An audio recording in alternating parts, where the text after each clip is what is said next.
comments they want to share, things they want to chat about, glad to do that.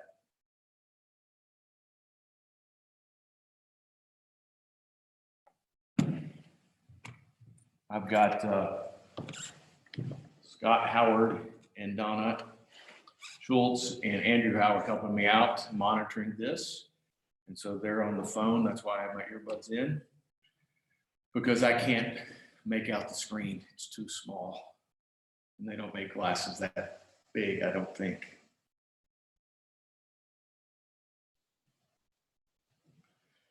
So what questions or thoughts do you bring to the discussion today?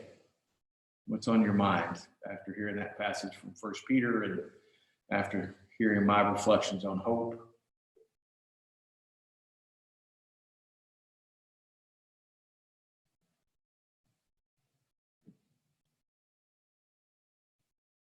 Okay, so I see folks are joining. At least the screen is tripping up, showing that there are folks. I can't quite make out what it says, but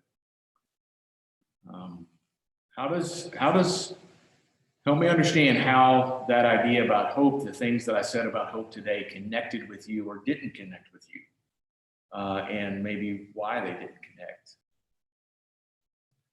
and how we can help folks understand this difference between the delineation I made between optimism and hope. I think it's a pretty important delineation that they're really two separate things. Optimism can become a part of hope, but hope is not a part of optimism. So if that maybe makes some sense. Maybe it doesn't make sense. If it doesn't, let's talk about it.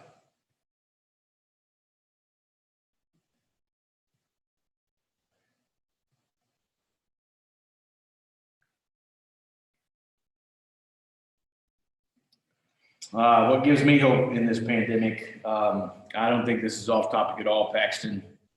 Thank you for the question. What gives me hope in this pandemic is all of you.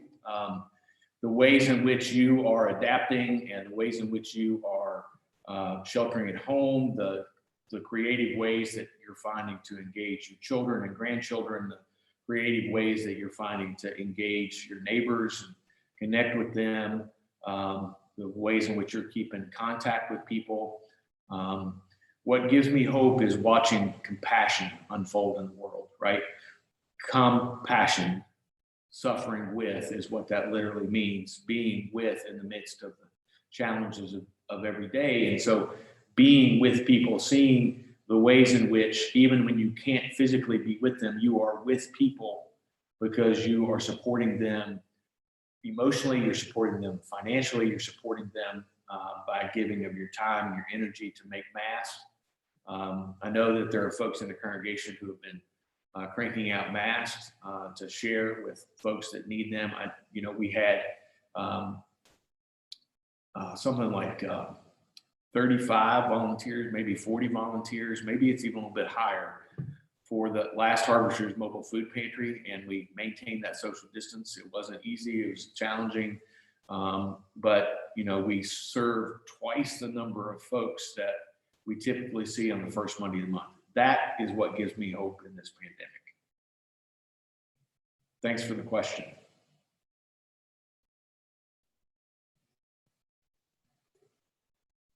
What else is on your mind? What else are you thinking about?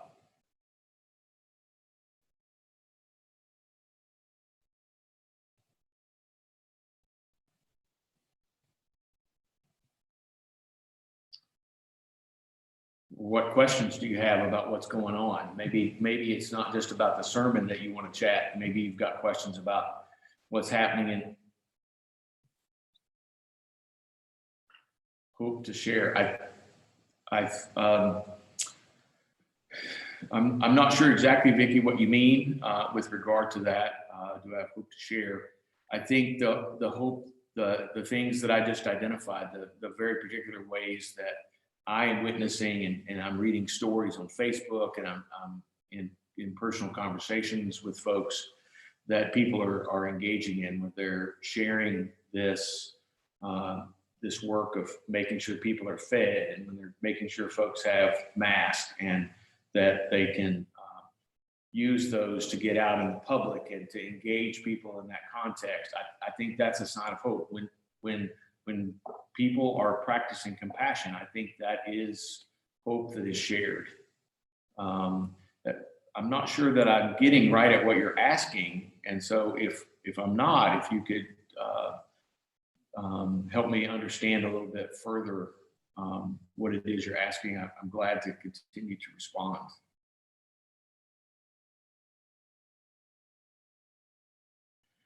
Daily ways that we can have more hope. So this is going to get into next week's sermon, but why not have a preview now? So one of the things that we have got to do is we have to find a routine. You have to find a daily routine. And if your daily routine is to get up, to shower, to bathe, to shave, to wash your hair, to comb your hair, to brush your teeth, to eat a meal, right? We need, one of the things that I know folks do is in this time, at least in reading Facebook and other social media posts, is that folks are, celebrating couch potato time, or it's overwhelming, and so they just kind of plop down and they spend the day on the couch. Can't do that. You got to find a routine. You got to find that pattern. And one of the reasons you need to eat is your body needs fuel to work and to go and to do things. And so one of the things that I have found really helpful to me in terms of maintaining perspective is to take the dogs on their morning walk. And even if the weather's not nice, right, we're kind of in that stretch now, like we often find in Kansas, where the weather just is up and down all over the place. And but get the dogs out, take them for a walk, and spend some of that time in prayer.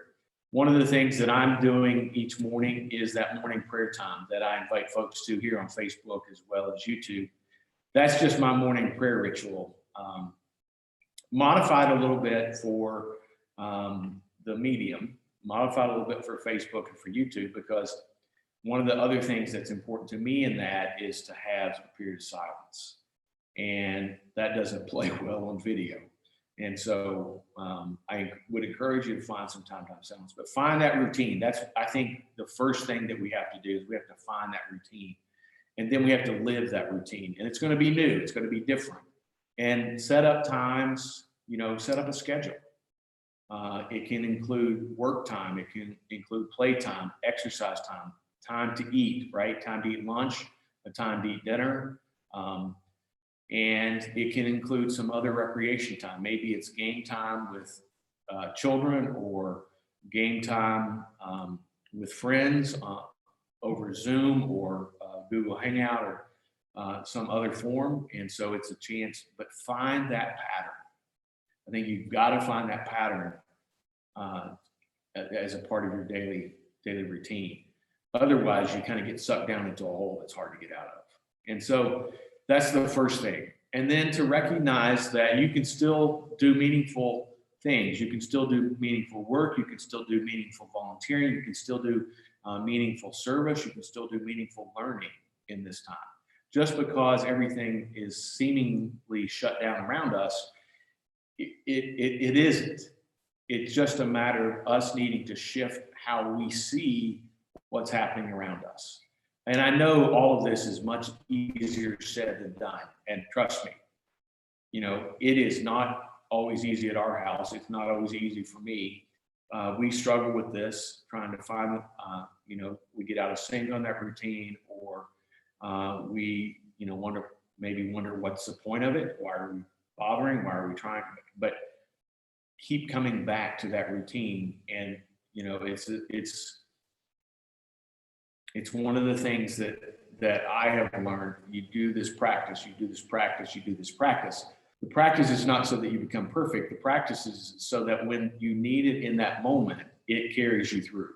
And it becomes like muscle memory, and it becomes what you do just in that context. And so finding those routines, finding those meaningful activities in this time help you continue hang on to hope. We'll talk some more about this next week. Okay?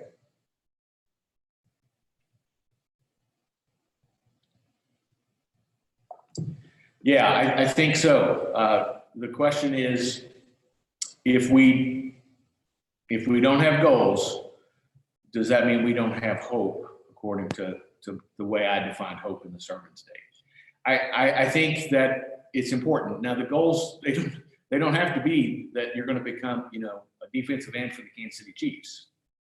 Maybe your goal is that you're going to reach out and practice loving compassion in the world by volunteering a certain amount of time on a weekly basis or a monthly basis or an annual basis, or you're going to learn something, a new skill. You're going to learn to play a new instrument. You're going to learn to take photographs. You're going to learn how to paint.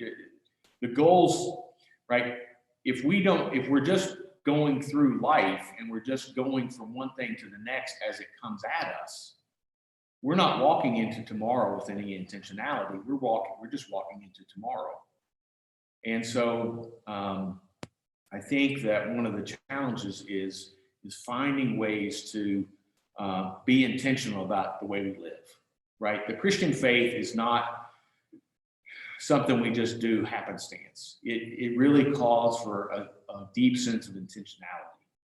We have to be intentional about how we live in the world. We have to be intentional about how we practice what Jesus teaches. We have to be intentional about practicing love, right? We don't just love people. It doesn't just happen. We have to make the choice to do that. And so when I say we need to identify goals, they don't have to be like, I'm going to become a defensive end for the Kansas City Chiefs. For one, that's not realistic for me. I'm not going to ever become a defensive end for the Kansas City Chiefs. But I do have goals, and the goals are going to be about happiness. They're going to be about fulfillment and engagement and service and love. I hope that helps some.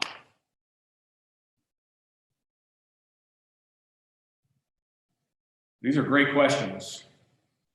So these are great questions. You can keep them coming. Things that pop up and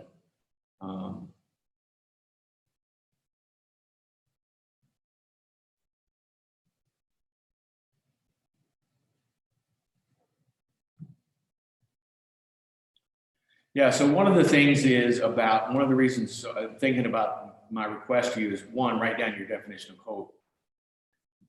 Really, this is you're not going to hand that in, right? You're not going to get graded on that. You're not going to be judged on that. I'm not going to ask you to post it to Facebook so everybody else can see it and either nitpick it or celebrate it or anything. What I'm asking you to do is to write down your definition of hope, to start you thinking about it. Really nothing more than that. It's your work. It's not my work. It's your work. And so what I'm wanting to help you do is to think through that work and to do so intentionally.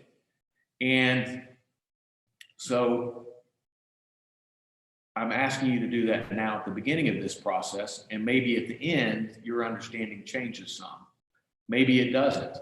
And either way, I think it can enrich your living of hope in your daily lives because of this intentionality, this element of intentionality. And I think that's one of the things that the pandemic has really put a sharp edge on for just about all of us, and that is the challenge of intentionality. We have to be intentional about going to the grocery store. We have to be intentional about going to get gas. We have to be intentional about going to the doctor or to the dentist. We have to be intentional about engagement with our neighbors. We have to be intentional about, and some of that intentionality requires social distancing, right? So the number was 6 feet. Increasingly, there's talk about that being 10 feet. And then, how do we make these choices? And so it requires a lot of intentionality. And I think that's one of the reasons it's exhausting, right? It's hard to be intentional like that all the time about everything that we do. But if we're going to live the faithful Christian life, it takes that kind of intentionality.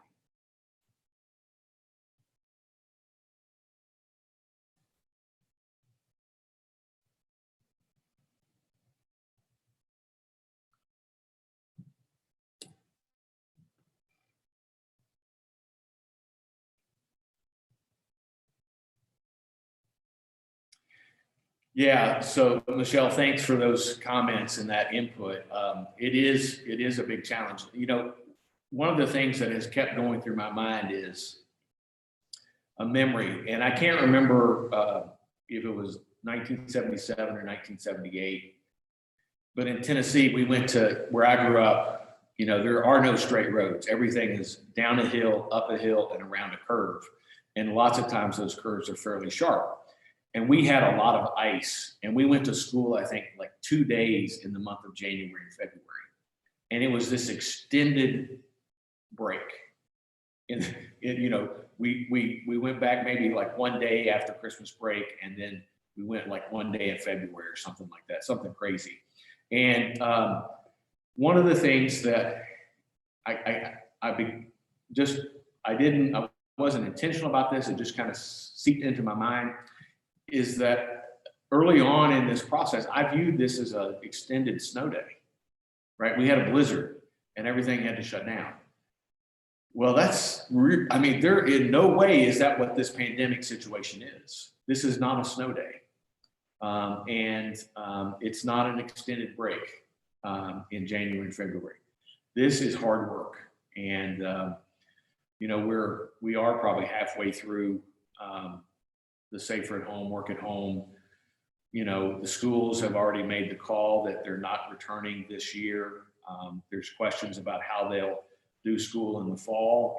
And there's so much of this that is up in the air and uncertain. And it is really difficult. But finding ways to be intentional, right, is empowering. One of the big differences for me between optimism and hope is that sense of agency, that sense of responsibility, that sense of empowerment, right? We have gifts, strengths, we have our physical strength, our emotional strength, our intellectual strength. We have all of gifts in all of those areas as well. And hope invites us to use those to live our lives and to live in hope. Optimism doesn't. It just assumes everything's going to turn out okay. Well, everything may not turn out okay. I mean, in lots of different circumstances. That's what we talked about back in January in the why God, why is there evil in the world? Why is there suffering?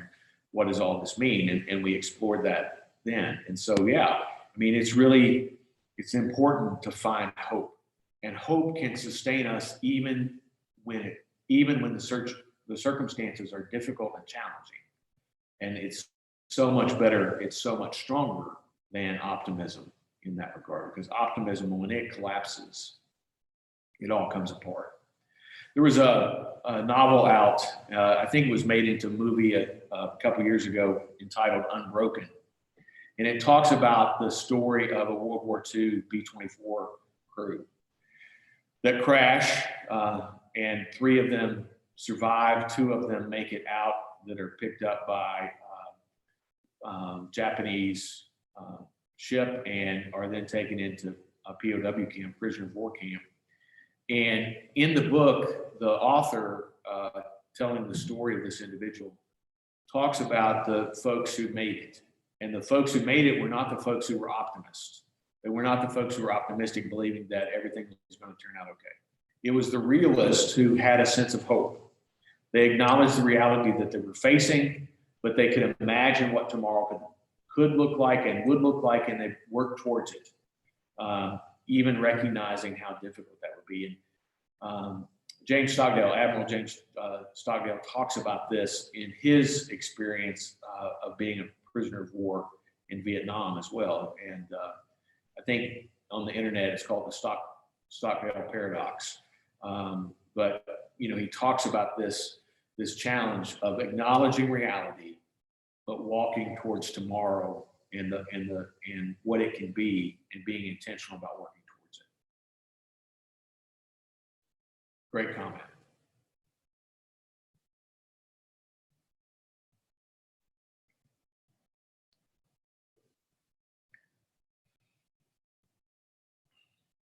So I think back about that extended snow break back in the late 70s. You know, my brothers and I, we spent every day on sleds and sledding down the hills and whatnot. We took a big family vacation in that time.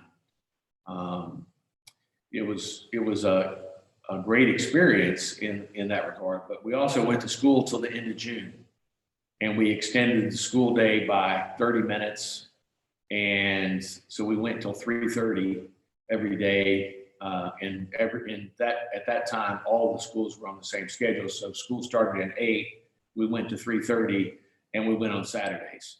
It turned out not to be a great fun. In reality, this is not very much fun either. This is a tough situation. And so hang in there, keep at it. Parents that are working with kids, teaching at home, doing their jobs, it can be overwhelming. And so just make sure you're tending to your mental health. And I go back to that routine. Find that pattern that you can live.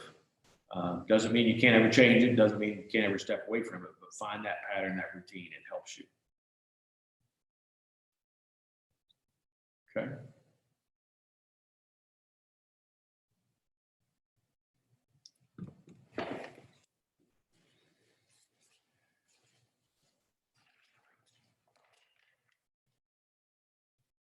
So what are some of the other challenges that you all are facing? Michelle named some of those that she is contending with. And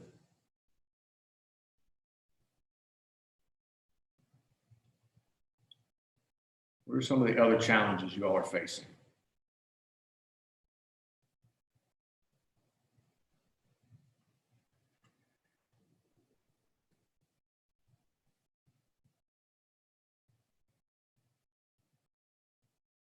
Any others?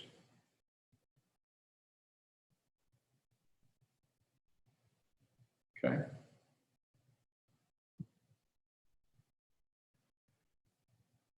So one of the challenges that I'm facing is, I showed you a picture of a couple weeks ago of the chancel. I'm looking around right now. It's even a little more complicated now. Trying to figure this out. This is all new. This is all new. And some weeks we discover it works, and some weeks we discover it doesn't. Like today, the YouTube feed failed for the chat session. And so it becomes a challenge to figure out how to do that. So a couple more questions, Scott said.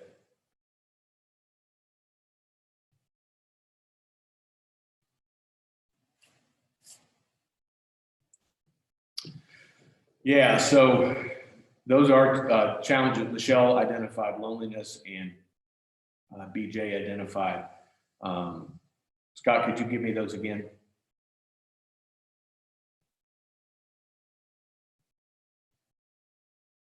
Food bill, yeah. We're cooking at home too, a lot more than we were, and we're cooking a lot more than we were because Will's home. And so we have been eating down our freezer, which turns out to be a good thing, but still, we've gone through some stretches where we've eaten a lot of eggs. We've gone through quite a bit of milk.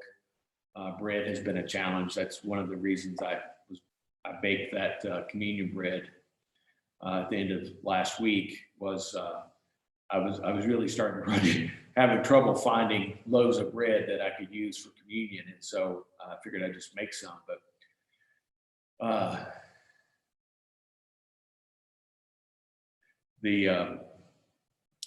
so paying attention to that. The good thing though is I'm spending more at the grocery store, but I'm spending less at restaurants. I'm not eating fast food as much. I'm not eating. We have over the past few weeks, we have identified 2 restaurants that we particularly wanted to support, and so we've had takeout from those once each, and we'll probably do that a couple more times over the next few weeks. But we really have been eating at home, and we've been eating out the leftovers, which is a challenge sometimes. The other piece about loneliness and not being able to see our friends, one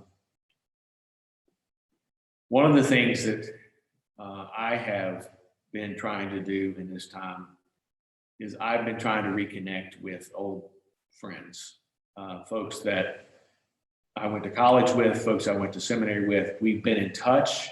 Some of them I've even traveled with, some of them I've even traveled with since I've been here at Topeka, like Dr. Dave Eastan in Louisville, Kentucky. He and I went to college together. He's been to El Salvador with me multiple times. We talk periodically, but we have talked more in this time, connecting with seminary classmates and other old friends, finding ways to text them, to engage them on the phone, sharing messages. It's important to do that. At the same time, I'd like to be able to go out to dinner with our neighbors and sit down and share a meal and talk and continue to develop that relationship with them and to continue to do that with other folks. It's really tough. I love my wife. I love my son. I love my daughter, although Haley's not living with us. But when that's really the only circle that you have that you're talking with, that can become pretty tough.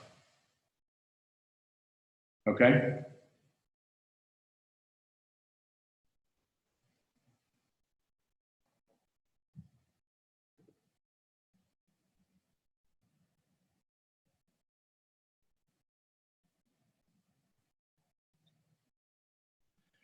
Yeah, I miss going to public places too, and being able to really, just do that without having to think about it, without any intentionality. I go for my morning walk around our neighborhood, and Boswell Park is right there, and in the College Hill neighborhood, and so walking around that area. One of the things that I have to really be careful about is other folks on the sidewalk, right? Walking towards me, or if they're even walking the same direction I am, am I going to overtake them, or are they going to overtake me? And if so, do I move right? Do I move left? Do I change direction? I mean, it's a difficult circumstance. Figuring out how to manage all of this is really, the anxiety can just build in you. And so finding ways to let go of that, paying attention to deep breathing exercises, the routine, living the routine can be really helpful. Diane asked and commented about Sam and that anxiety. We give thanks that Sam, Diane, that you got him to the hospital when you did, and that they were able to do that surgery and it went so well. I know that it's difficult because you want to be there to help take care of him. Trust in those nurses and the other folks, the doctors in the hospital caring for him, and all those who are ill and injured right now in the hospital. I look at healthcare workers, and I've got a niece who's a nurse, and my sister Lori is a nurse, and lots of friends who are nurses and doctors. And what gives me hope is seeing their commitment to care for everybody who needs care right now, not just the COVID-19 folks who have COVID-19, but folks who are facing heart issues or broken limbs or having to have surgery for something else going on, or pneumonia. They've got bacterial pneumonia or other things going on. Watching them work and watching them get up and go to work, even when they're overwhelmed, gives me hope. And so, Diane, hang in there with them, trust them, pray for them, let them be in your thoughts and your mind, and trust that Sam's going to come home soon and having been cared for well, and you're going to continue that good care for him.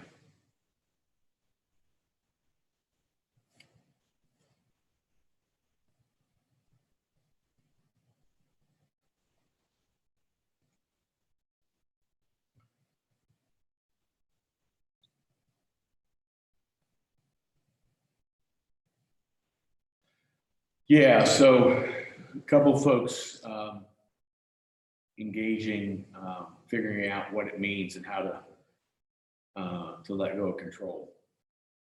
And or how do you respond in this circumstance? So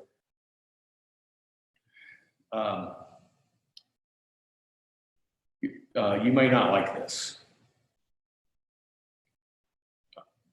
One of the things that you are discovering and that I am discovering, and the reason I say you may not like this is because I don't like this.